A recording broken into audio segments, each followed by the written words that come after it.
महाभारतीय युद्धशास्त्र भाग 3 व्यूहरचना. नमस्कार. महाभारतीय युद्धशास्त्र या आपल्या मालिकेच्या तिसऱ्या भागात मी आपलं सहर्ष स्वागत करतो. आत्तापर्यंत आपल्याला समजलं असेल की आपण युद्धाची एक क्रोनॉलॉजी फॉलो करतोय.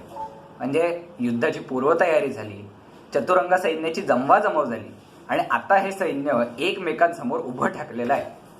आता युद्धामध्ये विजय मिळवण्यासाठी आपल्या सैन्याची कमीत कमी आणि शत्रू सैन्याची जास्तीत जास्त हानी व्हायला पाहिजे. तर ह्याच्यासाठी शत्रूच्या बलाबलाचा अभ्यास करून आणि देशकाल परिस्थितीनुसार सैन्याची जी काही रचना करण्यात येत असे त्यालाच व्यूह असं म्हणतात. आजही सैन्यामध्ये जे टॅक्टिकल फॉर्मेशन्स असतात ते प्रकारचे व्यूहच आहेत. आजही व्यूह ही संकल्पना लोकांना एवढी आवडते की बाहुबलीमधला त्रिशूल व्यूह आपल्याला सगळ्यांनाच आठवत असेल. तर महाभारतकाली व्यूह ही संकल्पना खूप महत्त्वाची होती आणि ती काय होती आणि व्यूहांचे प्रकार कुठले त्यांच्याबद्दल आज आपण जाणून घेणार आहोत.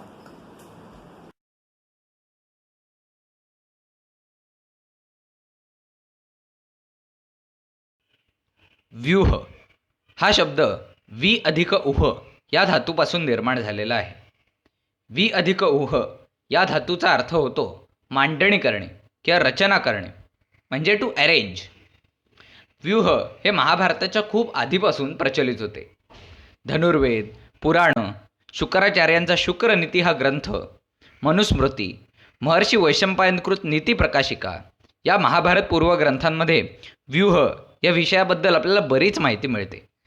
तसंच महाभारताच्या नंतरच्या काही ग्रंथांमध्ये सुद्धा व्यूहरचनेची बरीच माहिती आपल्याला मिळते. उदाहरणार्थ कौटिल्य अर्थशास्त्र, कामंदकीय नीतिसार इत्यादी.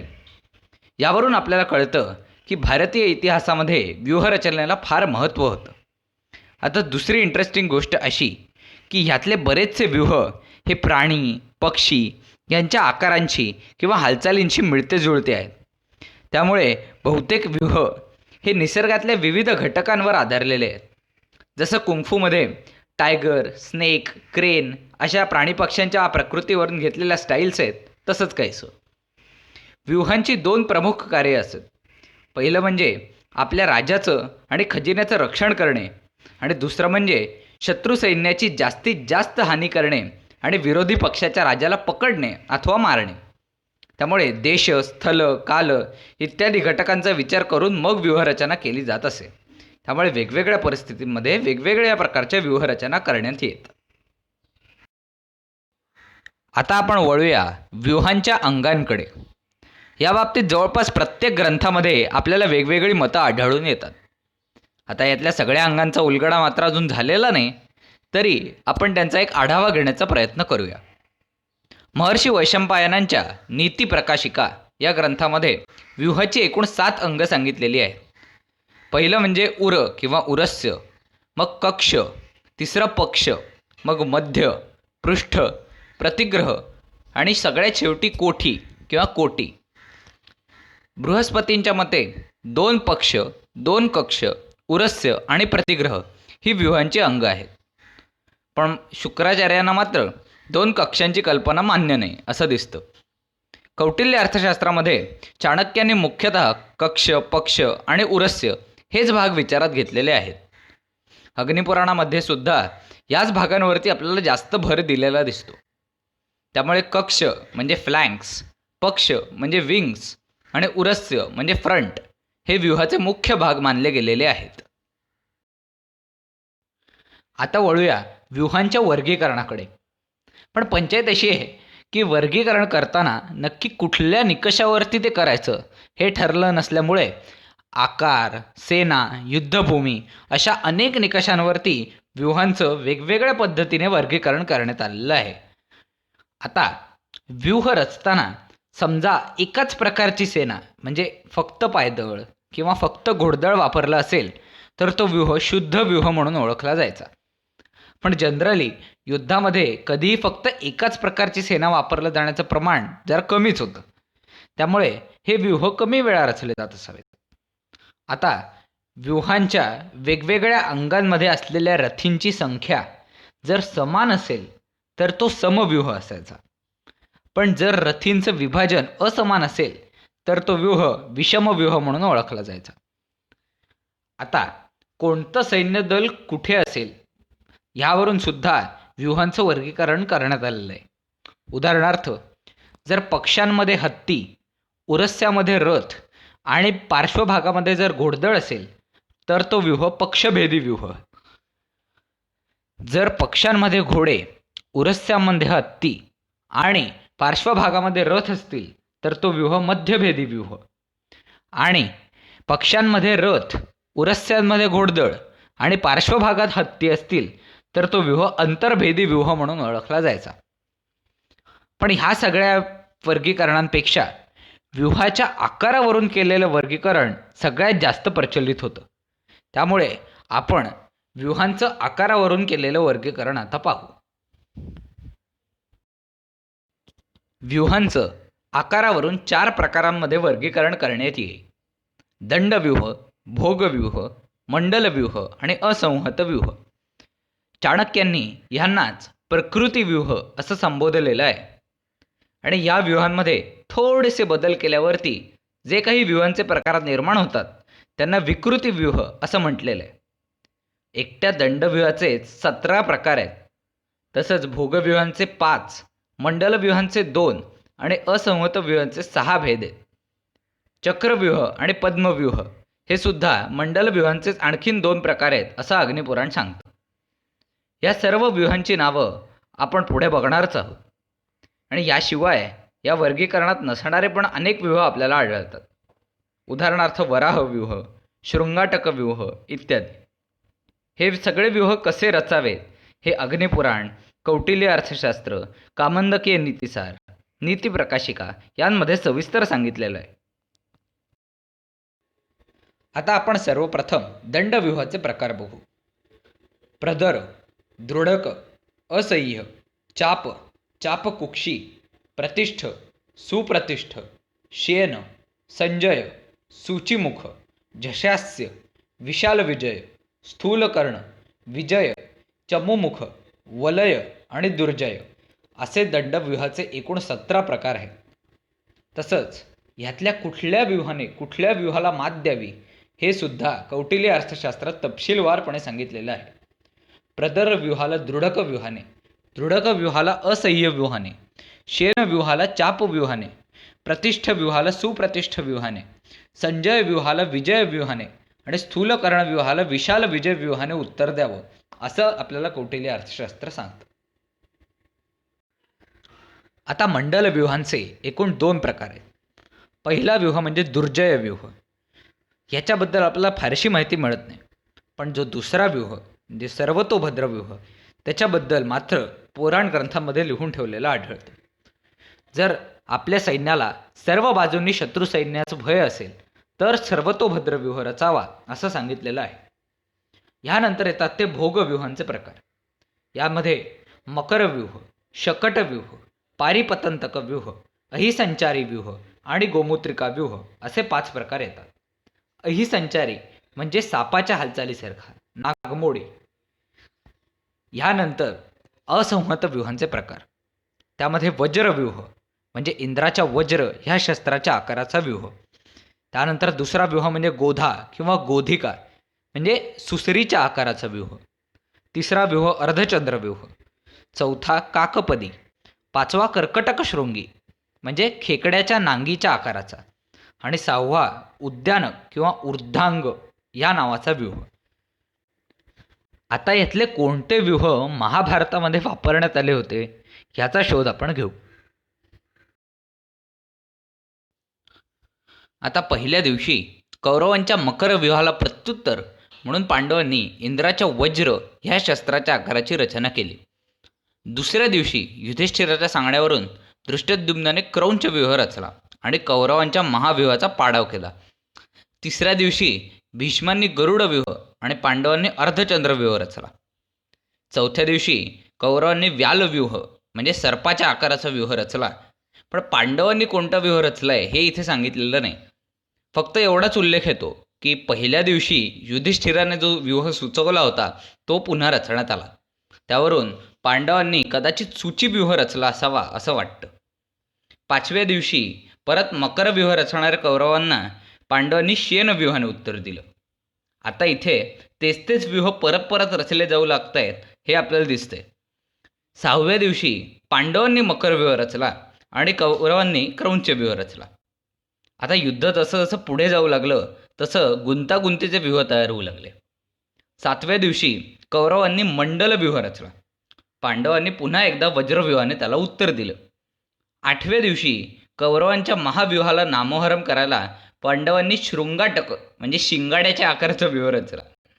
आणि 9व्या दिवशी भीष्मांनी सगळीकडून रक्षण करण्यास समर्थ असणारा असा सर्वतोभद्र व्यूह रचला आणि पांडवांनी महाव्यूहाने त्यांना उत्तर द्यायचा प्रयत्न केला.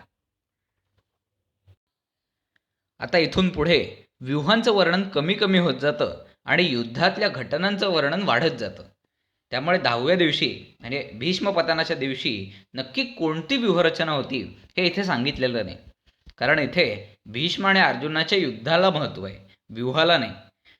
मग 11व्या दिवशी आणि 12व्या दिवशी कौरवांनी शकटव्यूह आणि गरुड व्यूह रचून युधिष्ठिराला पकडायचा प्रयत्न केला, पण पांडवांनी क्रौंचव्यूह आणि मंडलार्ध व्यूह रचून द्रोणाचार्यांचा बेत हाणून पाडला. मग क्रोधित झालेल्या द्रोणाचार्यांनी आपल्या सगळ्यांनाच माहीत असलेल्या अभेद्य अशा चक्रव्यूहाची रचना केली. पण अभिमन्यू कोणत्या व्यूहाची रचना करून चक्रव्यूह भेदायला गेला होता हे त्यांनी सांगितलेलं नाही. मग परत 14व्या दिवशी अर्जुनाची जयद्रथ वधाची प्रतिज्ञा फोल करण्यासाठी द्रोणाचार्यांनी पहिल्यांदाच अनेक व्यूहांचं कॉम्बिनेशन असणारा चक्र शकट व्यूह रचला. याच्यामध्ये चक्रव्यूह, शकटव्यूह, पद्मव्यूह आणि सूचीव्यूह असे 4 व्यूहांचं कॉम्बिनेशन होतं. पण तरी जयद्रथ वध व्हायचा होता तो झालाच. मग 15व्या दिवशी सुद्धा कोणता व्यूह रचलेला आहे हे परत सांगितलेलं नाही, फक्त दोन्ही सेना 2-2 तुकड्यांमध्ये विभागल्या गेल्या होत्या एवढंच सांगितलेलं आहे. आता 16व्या दिवशी कर्ण हा नवीन सेनापती असल्यामुळे परत एकदा व्यूहरचनेचं तपशीलवार वर्णन येतं. 16व्या दिवशी कौरवांनी परत एकदा मकरव्यूह रचला आणि त्याला तोड म्हणून पांडवांनी परत एकदा अर्धचंद्रव्यूह रचला. पुढच्या दोन्ही दिवशी फक्त कौरवांचीच व्यूहरचना सांगितलेली आहे. कदाचित पांडवांकडे खूप कमी सैन्य उरलं असल्याने त्यांनी व्यूहरचना केली नसावी आणि केली असेल तरी त्याची माहिती मिळत नाही. कौरवांनी 17व्या दिवशी महाव्यूह आणि सगळ्यात शेवटच्या दिवशी सर्वतोभद्र व्यूह रचला अशी माहिती आपल्याला मिळते. अशा प्रकारे 18 अक्षौहिणीच्या सैन्याने एकमेकांविरुद्ध असे वेगवेगळे व्यूह रचून एकमेकांचा पूर्णतः संहार केला. आता हे सगळे व्यूह कसे असावेत ह्या बाबतीतल्या मतांमध्ये आपापल्या अनुभव आणि अभ्यासानुसार भेद असू शकतात. तसंच हे सगळे व्यूह वेळेच्या अभावी समजून घेणं अत्यंत कठीण आहे. त्यामुळे आपण महाभारतात वापरल्या गेलेल्या काही मुख्य व्यूहांचीच माहिती घेणार आहोत. आता पहिला व्यूह म्हणजे सूचीव्यूह. हा दंडव्यूहाचाच एक प्रकार आहे. सूची म्हणजे सुई. तसंच सूची नावाचा एक बाणसुद्धा अस्तित्वात होता. या बाणाचा विशेष म्हणजे तो टोकाकडे निमुळता होत गेलेला असे आणि त्यामुळे सूक्ष्मात सूक्ष्म लक्ष्य म्हणजे अगदी डोळ्याचं बुबुळ भेदण्यासाठी सुद्धा तो अत्यंत उपयोगी ठरे. जेव्हा सैन्यबळ कमी असेल तेव्हा हा सूचीव्यूह रचावा असं सांगितलेलं आहे. महाभारताच्या पहिल्याच दिवशी युधिष्ठिरसुद्धा अर्जुनाला हाच व्यूह रचायचा सल्ला देतो. सूचीव्यूहामध्ये कमीत कमी सैन्य असूनही जास्तीत जास्त चांगला बचाव करता येतो. या व्यूहामध्ये राजा सगळ्यात शेवटच्या टोकाला स्थित असतो, त्यामुळे राजाला सेनेचं काय चाललंय हे मागून बघता येतं. तसंच जेव्हा समोरून शत्रू हल्ला करत असेल तेव्हा हा व्यूह रचला जाईल. निमुळता आणि टोकदार अग्रभाग असल्याने शत्रू सैन्यात घुसण्यासाठी हा व्यूह अत्यंत उपयोगी ठरेल. तसंच अडचणीच्या जागांमध्ये म्हणजे डोंगर, दऱ्या, वन अशा ठिकाणहून जाताना सुद्धा सूचीव्यूह रचण्यात येईल. तसंच समोरून हल्ला करणाऱ्या शत्रूला राजापर्यंत पोहोचण्यासाठी आधी सर्व सेनेचा निपात करायला लागे, मगच तो शत्रू पक्षाच्या राजापर्यंत पोहोचू शकत असे. त्यामुळे राजाचं रक्षण करण्यासाठी सूचीव्यूह हा अत्यंत उपयुक्त असे. पण प्रॉब्लेम असा होता की जर हा व्यूह चारी बाजूंनी घेरला गेला तर मात्र राजाचं रक्षण करणं अत्यंत कठीण होईल आणि मग हा व्यूह अत्यंत निरुपयोगी ठरेल. आता दुसरा व्यूह आहे क्रौंच व्यूह. क्रौंच म्हणजे क्रेन पक्षाच्या आकाराचा हा व्यूह असेल. या व्यूहाचा उल्लेख आपल्याला धनुर्वेद, अग्निपुराण या ग्रंथांमध्ये अजिबात सापडत नाही, पण शुक्रनीतीमध्ये हा व्यूह आपल्याला सापडतो. क्रौंच व्यूह रचताना मान बारीक, शेपटी मध्यम आकाराची आणि पंख मोठे असावेत असं सांगितलेलं आहे. नीती प्रकाशिकेमध्ये हा व्यूह कोणत्याच गटात बसत नसून वेगळा अभ्यासला जावा असं सांगितलेलं आहे. कदाचित हा व्यूह सूची व्यूहाचाच एक मॉडिफाईड प्रकार असण्याची शक्यता आहे. आपण बघितलंच की सूची व्यूह बाजूनी घेरला गेल्यावर निष्प्रभ ठरतो. त्यामुळे त्याला प्रत्युत्तर म्हणून सूची व्यूहाला मागच्या बाजूने बळकट अशा पंखांचा आधार देण्यात आला असावा, जेणेकरून बाजूने घेरला गेल्यास पंखांच्या ठिकाणची सैन्य ते आक्रमण उधळून लावतील. महाभारताच्या दुसऱ्या दिवशी पांडवांनी क्रौंच व्यूह रचला होता. त्या दिवशी राजा द्रुपद त्याच्या शिराच्या जागी आणि कुंतीभोज व धृष्टकेतू हे त्याच्या डोळ्यांच्या जागी उपस्थित होते. भीमसेन आणि धृष्टद्युम्न हे पंखांच्या जागी प्रहार करायला सज्ज होते आणि सगळ्यात पुढे चोचीच्या ठिकाणी अर्जुन सज्ज होता. अशा प्रकारे अर्जुन, भीम आणि धृष्टद्युम्न असे आपले तिन्ही प्रचंड पराक्रमी वीर योग्य ठिकाणी पेरून पांडवांनी कौरवांना परास्त केलं. त्यानंतर परत 6व्या दिवशी कौरवांनी आणि 11व्या दिवशी पांडवांनी परत ही व्यूहरचना केल्याचं आढळतं. त्यामुळे हा व्यूह बराच विश्वासार्ह होता असं आपल्याला दिसतं. आता तिसरा व्यूह म्हणजे शियेन व्यूह. शियेन म्हणजे ससाणा किंवा फॅल्कन पक्षाच्या आकाराचा हा व्यूह. हा व्यूह दंडव्यूहाचाच प्रकार मानला गेलेला आहे. जेव्हा पक्षाकडील भाग मागे पिछाडीस येतो आणि उरस्त्याचा भाग जेव्हा आघाडीला जातो तेव्हा शियेन व्यूह निर्माण होतो असं अग्निपुराण, कौटिल्य अर्थशास्त्र यांच्यामध्ये सांगितलेलं आहे. या शियेन पक्षाची मान व शेपटी मध्यम आकाराची, मुख लहान आकाराचं आणि पंख मोठे असावेत असे शुक्रनीती सांगते. पंखांच्या विशिष्ट रचनेमुळे शत्रू सैन्यामध्ये वेगाने शिरकाव करण्यासाठी हा व्यूह अत्यंत उपयुक्त असेल. हा व्यूह पांडवांनी 5व्या दिवशी रचला होता. ज्याच्यामध्ये मुखाच्या जागी भीम, डोळ्यांच्या जागी शिखंडी आणि धृष्टद्युम्न, मानेच्या ठिकाणी अर्जुन आणि दोन्ही पंखांवरती द्रुपद आणि केकय यांच्या सेना होत्या. आता बरीच लोक शेन व्यूह आणि गरुड व्यूह एकच होता असं म्हणतात, पण हे दोन्ही वेगवेगळे व्यूह आहेत. गरुड आणि शेन यांच्या पंखाच्या आकारात खूप मोठा फरक आहे. गरुडाचे पंख हे मोठे आणि काही प्रमाणात गोलसर असतात आणि शेनाचे पंख लांब आणि टोकाकडे निमुळते असतात. इथे दिलेल्या चित्रावरून या दोन्ही व्यूहांमधला फरक आपल्याला समजेल. याशिवाय महर्षी वैशंपायनकृत नीती प्रकाशिका या ग्रंथामध्ये हे दोन्ही व्यूह सरळ सरळ वेगळे म्हणून उल्लेखित केलेले आहेत. आता चौथा व्यूह मकर व्यूह. हा तर कौरवांचा सगळ्यात आवडता व्यूह होता असं म्हणायला काही हरकतच नाही. कौरवांनी 18 दिवसामध्ये एकूण 3 वेळा हा व्यूह रचला. पांडवांनी सुद्धा नंतर 6व्या दिवशी या व्यूहाची रचना केली. मकर व्यूह हा भोग व्यूहाचा प्रकार मानलेला आहे. इथे सुरुवातीलाच सांगायला हवं की इथे मकर म्हणजे मगर असा अर्थ असावा, कारण शुक्रनीतीमध्ये चतुष्पान मकरो दीर्घ स्थूल वक्रद्विरोष्ठक म्हणजे 4 पायांचा, स्थूल मुखाचा आणि जाड ओठांचा असा मकर व्यूह असावा असं वर्णन आहे. इथे चतुष्पाद म्हणजे 4 पाय असा स्पष्ट उल्लेख आहे. आता जर का मकर म्हणजे मासा असं धरलं तर या 4 पायांचा मेळ काही आपल्याला लागत नाही आणि म्हणून हा व्यूह मगरीच्या आकाराचा असावा असं वाटतं. जर समोरून हल्ला झाला तर हा व्यूह नक्की रचावा असं शुक्रनीती आपल्याला सांगते. आता पुढचा व्यूह आहे अर्धचंद्र व्यूह. हा व्यूह महाभारत काळी फक्त पांडवांनीच रचला. हा असंहत व्यूहाचा एक प्रकार आहे. याचा आकार चंद्रकोरीसारखा असे. या व्यूहाचं बलस्थान म्हणजे त्याची 2 टोकं. जर युद्धादरम्यान ही दोन्ही टोकं एकत्र केली तर शत्रू सैन्याचा कुठलाही व्यूह सहज गिळंकृत करता येईल, कारण शत्रू सैन्य 4ही बाजूनी पूर्णतः घेरलं जाईल आणि मग त्यांचा विध्वंस करणं अगदी सहज शक्य होईल. त्यामुळे या टोकांमध्ये बहुतेक वेळेला चपळ घोडेस्वार, पायदळ आणि सैन्यातले उत्कृष्ट रथी नेमलेले असत. धनुर्वेद, अग्निपुराण अशा सगळ्या ग्रंथांमध्ये हा व्यूह आढळतो. युद्धाच्या 3ऱ्या आणि 16व्या दिवशी पांडवांनी हा व्यूह रचला होता. 3ऱ्या दिवशी अर्जुन आणि भीम हे दोघेही टोकांवरती उभे असून बाकी सगळे पांडववीर मध्यामध्ये एकवटलेले होते. यानंतरचा व्यूह म्हणजे शकट व्यूह. शकट म्हणजे रथ किंवा गाडा. हा व्यूहसुद्धा भोगव्यूहाचाच एक प्रकार आहे. धनुर्वेदामध्ये जर शत्रूने पाठीमागून हल्ला केला तर शकट व्यूह रचावा असं सांगितलेलं आहे. या व्यूहामध्ये पिछाडीच्या बाजूला जास्त सैन्य ठेवलेलं असे, जेणेकरून पाठीमागून आलेला हल्ला सहज परतवता येईल. कौरवांनी 11व्या दिवशी या व्यूहाची रचना केली होती. हा व्यूह फार महत्त्वाचा होता.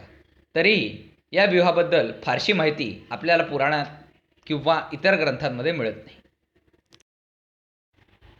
आणि आता आपण येतोय महाभारतातल्या सगळ्यात जास्त फेमस असलेल्या व्यूहाकडे. यस, चक्रव्यूह. या चक्रव्यूहाचं नक्की प्रयोजन तरी काय होतं? तर जेव्हा 13व्या दिवशी दुर्योधन द्रोणाचार्यांना खूप लागेलचं बोलला, तेव्हा द्रोणाचार्यांनी अशी प्रतिज्ञा केली की आज मी एका तरी पांडववीराला रणभूमीमध्ये कंठस्नान घालीन. आणि त्यासाठी त्यांनी हा व्यूह रचला आणि मुद्दाम अर्जुनाला तिथून दूर नेलं, कारण अर्जुनाला हा चक्रव्यूह कसा फोडायचा याचं संपूर्ण ज्ञान होतं. आता द्रोणाचार्यांची अपेक्षा अशी की अर्जुन नाही आहे तर भीम किंवा युधिष्ठिर हा व्यूह तोडण्याचा नक्की प्रयत्न करतील आणि सहज आपल्या जाळ्यात फसतील. आता यांच्यामधला एक जण जरी पकडला गेला किंवा रणभूमीमध्ये पडला तर पांडव पूर्णतःच खचले असते. पण घडलं उलटंच. द्रोणाचार्यांची काहीच अपेक्षा नसताना भीम किंवा युधिष्ठिर यांच्याऐवजी पुढे सरसावला तो अभिमन्यू. आणि आपल्या प्रचंड अशा सामर्थ्याने त्याने चक्रव्यूहाची 8ही कडी भेदून कौरवांची दाणादाण उडवली, हे आपल्याला माहिती आहेच. त्यामुळे अभिमन्यूच्या या शौर्याने चक्रव्यूह जास्त लोकप्रिय झाला असं म्हणायला काहीच हरकत नाही. आता चक्रव्यूहाचा उल्लेख महाभारताशिवाय इतरत्र कुठे येतो? तर अग्निपुराण आणि शुक्रनीतीमध्ये आपल्याला चक्रव्यूहाचा उल्लेख सापडतो. शुक्रनीतीमध्ये तर चक्रव्यूहाची सरळ सरळ डेफिनेशन दिलेली आहे. चक्रव्यूहश्च एक मार्गो अष्टधा कुंडली कृतः, म्हणजे एकच मार्ग आणि 8 वेटोळी किंवा कडी असलेला व्यूह. याउलट गमतीची गोष्ट अशी की भारतीय युद्धशास्त्राचा पाया असलेल्या धनुर्वेदामध्ये चक्रव्यूह नाहीच. कौटिल्य अर्थशास्त्रात आणि मनुस्मृतीमध्ये सुद्धा हा व्यूह आढळत नाही. त्यामुळे हा व्यूह कधी अस्तित्वात आला असावा हे आपल्याला ठरवणं जरा कठीण आहे. तसंच हा व्यूह रचायला खूप मोठं सैन्य आणि प्रचंड मोठी जागा लागत असल्याने या व्यूहाचा वापर हळूहळू कमी होत गेला असावा. चक्रव्यूहामध्ये 8 कडी असत आणि एकच मार्ग असे हे आपण पाहिलं. ह्याच्यापेक्षा कमी कड्यांचा चक्रव्यूह होता की नाही याची माहिती आपल्याला मिळत नाही. आता होयसळेश्वर मंदिरातल्या आकृतीवरून चक्रव्यूह हा एखाद्या मेजसारखा असावा असं दिसतं. ही आकृती शुक्रनीतीमधल्या व्याख्येशी अगदी मिळती जुळती आहे. इथे जो रस्ता दिलेला आहे त्या रस्त्याने गेल्यास योद्धा कधीच आतपर्यंत पोहोचू शकणार नाही. तसंच हा व्यूह सतत फिरत असल्यामुळे योद्ध्याला दिशेचं भान राहणार नाही आणि तो त्या व्यूहातच इकडे तिकडे फिरत राहील आणि मारला जाईल, अशी चक्रव्यूहाची योजना असावी. तसंच एक सैनिक पडला की त्याच्या बाजूचा सैनिक त्याची जागा घेईल, जेणेकरून ते कडं तुटणार नाही आणि योद्ध्यांना आत प्रवेश मिळणार नाही. त्याशिवाय चक्रव्यूहातून बाहेरच्या सैन्यावरती बाणांचा वगैरे वर्षाव करून त्यांचा संहार करता येईच. त्यामुळे शत्रुपक्षाला फार वेळ बाहेर बसून राहता येणं पण शक्य नव्हतं.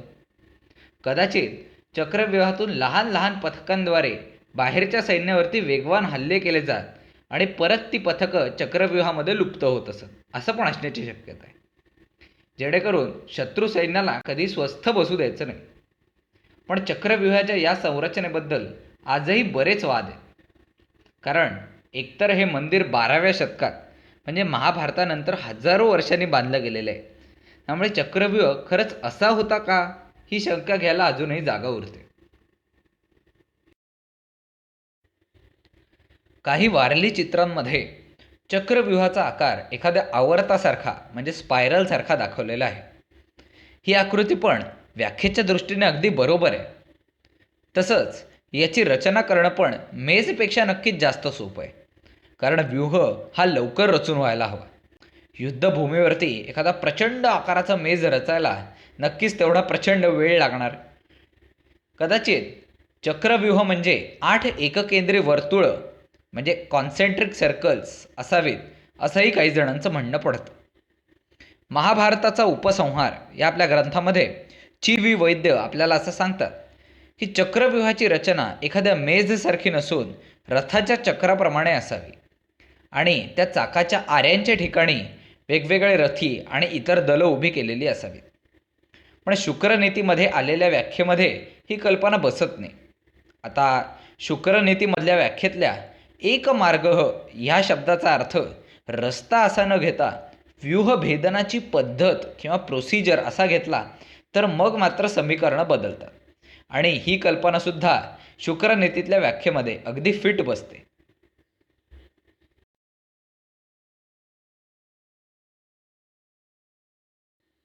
पण मित्र हो, अभिमन्यूच्या बाबतीमध्ये प्रश्न चक्रव्यूह भेदनाचा नव्हता, तर चक्रव्यूहातून बाहेर कसं यावं हे त्याला माहीत नव्हतं. मग ही चक्रव्यूहातून बाहेर पडण्याची कला नक्की काय असावी, तिला एवढं महत्त्व का असावं, या प्रश्नांकडे आपण वळूया. आता ज्या ज्या ग्रंथांमध्ये चक्रव्यूहाचा उल्लेख आहे त्या ग्रंथांमध्ये कुठेच त्यातून बाहेर पडण्याची ट्रिक सांगितलेली नाही आहे. त्यामुळे हा प्रश्न आपल्याला इमॅजिनेशनच्याच मदतीने सोडवायला लागतो. कदाचित जर कोणी युद्धात चक्रव्यूह फोडून केंद्रापर्यंत पोहोचलाच आणि जर कोणालाही आवरला नाही तर सेनापतींकडून सैन्याला शंखपुंकीद्वारे एखादा विशिष्ट संदेश दिला जात असावा. हा संदेश ऐकला की सगळे सैनिक उलट्या दिशेने चालून येत असावेत आणि योद्धा सर्व सेनेसकट आतमध्ये ट्रॅप होत असावा. आपण जेव्हा व्यूहामध्ये बाहेरून आत प्रवेश करतो तेव्हा कमी सैनिकांशी झुंजावं लागतं आणि याउलट व्यूह आतून बाहेर फोडताना त्याच्या 7 पट 8 पट जास्त सैनिकांशी एकदम लढावं लागतं. त्यामुळे त्याला दुप्पट ताकदीची गरज असते. त्यावेळेला या उलट्या येणाऱ्या सैनिकांना कसं बाजूला सारावं आणि त्यातून गॅप काढून कसं निसटावं हे अभिमन्यूला माहीत नसावं. म्हणूनच भीम आणि युधिष्ठिर त्याला चक्रव्यूह भेदनाला आणि नंतर त्यातून सुरक्षितपणे बाहेर पडायला दोन्हीलाही मदत करणार होते. पण जयद्रथाच्या अडथळ्यामुळे त्यांना पुढेच जाता आलं नाही आणि एकटा अभिमन्यू आत अडकला असावा. आता आपण येऊया आपल्या शेवटच्या आणि अत्यंत महत्त्वाच्या मुद्द्याकडे. बऱ्याच लोकांच्या मते पद्मव्यूह आणि चक्रव्यूह हे एकच होते. अगदी विकिपीडियावरती सुद्धा चक्रव्यूहाच्या आर्टिकलला पद्मव्यूह असंच म्हटलेलं आहे. पण खरं तर पद्मव्यूह आणि चक्रव्यूह हे दोन्ही संपूर्णतः वेगळे व्यूह होते. आता हे दोन व्यूह वेगळे कशावरून, तर अग्निपुराणामध्ये चक्रव्यूह आणि पद्मव्यूह हे दोन्ही मंडल व्यूहाचेच भेद आहेत असं सांगितलेलं आहे. इथे दोन्ही व्यूहांचा स्पष्ट वेगळा उल्लेख आलेला आहे. पद्मव्यूहाचा वेगळा उल्लेख आपल्याला धनुर्वेद, मनुस्मृती अशा ग्रंथांमध्ये आढळतो आणि या ग्रंथांमध्ये चक्रव्यूहाचा उल्लेख मात्र नाही. मनुस्मृतीमध्ये राजाने कुठेही निवास करायचा असल्यास पद्मव्यूह रचावा असं सांगितलेलं आहे. यावरून पद्मव्यूह म्हणजे चक्रव्यूह नव्हे हे आपल्याला कळतं. तर अशा प्रकारे आज आपण व्यूहरचनेबद्दलची माहिती घेतली. आता पुढच्या भागामध्ये आपण शस्त्रांविषयीची माहिती घ्यायला सुरुवात करणार आहोत. यामध्ये धनुष्यबाण सोडूनची शस्त्र म्हणजे तलवार, भाला, गदा अशा शस्त्रांविषयी आपण बोलणार आहोत. धनुष्यबाणाबद्दल पुरातन ग्रंथांमध्ये एवढी माहिती सांगितलेली आहे की त्याच्यासाठी आपण आपला 5वा भाग राखून ठेवलेला आहे. तोपर्यंत नमस्कार.